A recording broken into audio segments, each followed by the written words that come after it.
Start. उपसभापति महोदया, मैं आपके प्रति आभारी हूं कि आपने मुझे इस विषय पर बोलने का अवसर दिया।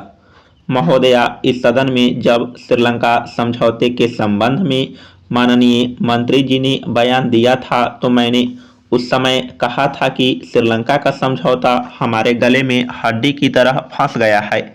इस पर मंत्री महोदय ने कहा था कि आपको गले की हड्डी दिखाई देती है, लेकिन मुझे तो नहीं दिखती है। उस समय मैंने कहा था कि 3 महीने के बाद आपको गले में हड्डी दिखाई देगी और जोरदार ढंग से दिखाई देगी। उससे दर्द होगा और सारे शरीर में दर्द मालूम होगा।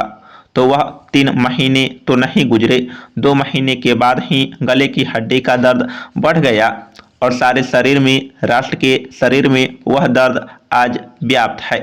मैं यह बात मानता हूं कि श्रीलंका की जनता भारत की जनता से प्यार करती है, दोनों में मुहब्बत है, लेकिन भारत सरकार की गलती से विदेश नीति को ठीक से न समझने के कारण भारत की तस्वीर श्रीलंका की जनता के बीच और वहां की सरकार के बीच भी बिगड़ रही है।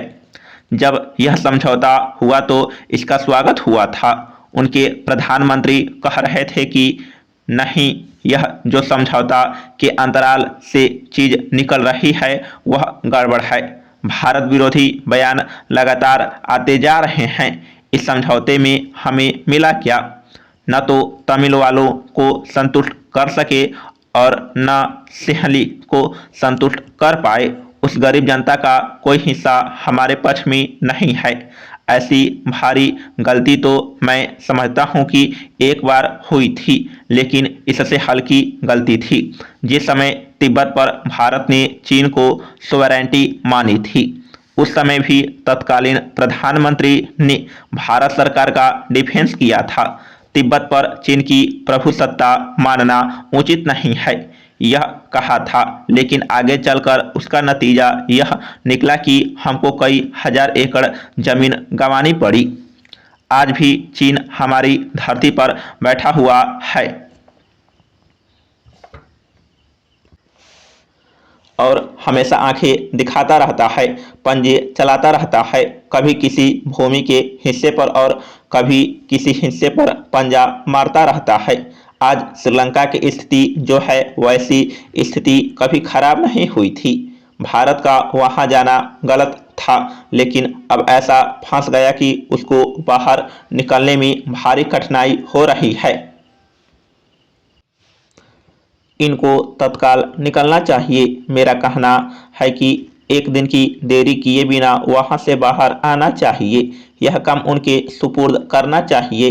ये लोग तर्क दे रहे हैं कि वहां अमेरिका आएगा, वहां इजराइल आ जाएगा, वहां पाकिस्तान आ जाएगा। तो क्या आज इजराइल वहां नहीं है? क्या आज पाकिस्तान वहां नहीं है? है। उन्हीं के बल पर यह मुट्ठी भर LTTI आपको सता रहे हैं। हमारे इंटेलिजेंस ने भारत सरकार को धोखा दिया। इंटेलिजेंस ने हमारे ऐसे लोग हैं जिनको कहा कि 48 घंटे के अंदर हम कब्जा कर लेंगे और वहां जैसा चाहेंगे वैसा कर लेंगे। उपसभापति महोदया, रक्षा मंत्रालय के अनुसंधान तथा विकास संस्थान के सभी साथियों ने जो प्रयास किया और जिसके फलस्वरूप हम पृथ्वी को अंतरिक्ष में भेज सके हैं, इसके लिए मैं उन सभी कर्मचारियों, सभी वैज्ञानिकों, सभी तकनीशियनों को तहे दिल से बधाई देता हूं और उनका अभिनंदन करता हूं। यह हमारे लिए एक गौरव की बात है और इसको मैं आनंद की घटना भी मानता हूं। इससे यह भी पता चलता है कि वैज्ञानिक प्रगति की कक्षा में हम दुनिया में किसी से पीछे नहीं हैं, बल्कि कई देशों से आगे हैं। इस वैज्ञानिक प्रगति के अवसर पर मैं प्रधानमंत्री जी से एक विनती करना चाहता हूं। इस दिशा में बहुत प्रयास करने की जरूरत है। हम सभी मानते हैं कि भाषा संस्कृति की वाहन होती है और हम यह बात कई सालों से कहते आए हैं। हमारे देश की राजभाषा हिंदी है और हमारी जो प्रादेशिक भाषाएं हैं वे भी समर्थ संस्कृति की वाहन है।